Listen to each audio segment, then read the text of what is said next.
So, does Glacius do more damage than Silas? The answer is yes, but it's a little bit complicated, so let's get into it. First of all, this was filmed on test server.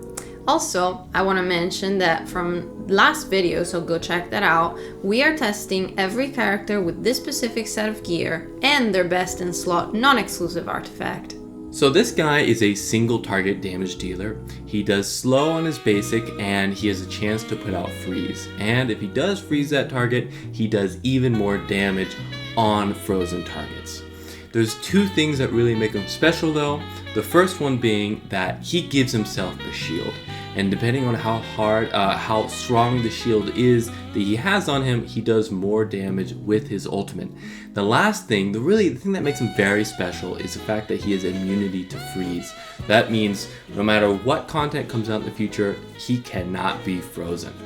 These are the results of Gilbo's 1 testing, and as always, we test our heroes with Vortex, but he gives him a pretty unfair advantage, so we decided to test him with other healers as well.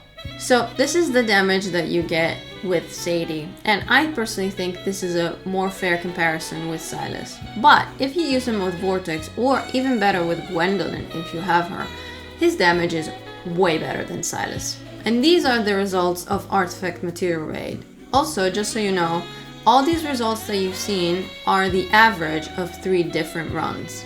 So the question is, should you summon this weekend? And we think it's a clear and obvious yes. The thing is that there's a lot of reasons why he's a really interesting character.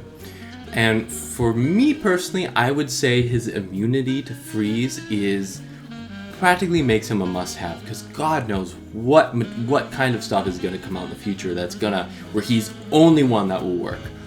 But it's better than that because clearly his damage is really good, and as you saw, his damage is better than Silas in a lot of situations, right? Just use Vortex, the most common character in the game, and just like that, he does more damage than Silas. But keep in mind that Silas is a piercer, so against characters that have high defense, Silas is going to do a lot more damage. But we also did some testing on his awakenings, and they're very solid. His A1 is solid, his A3 is solid, and his A5 is truly busted and is extremely unique.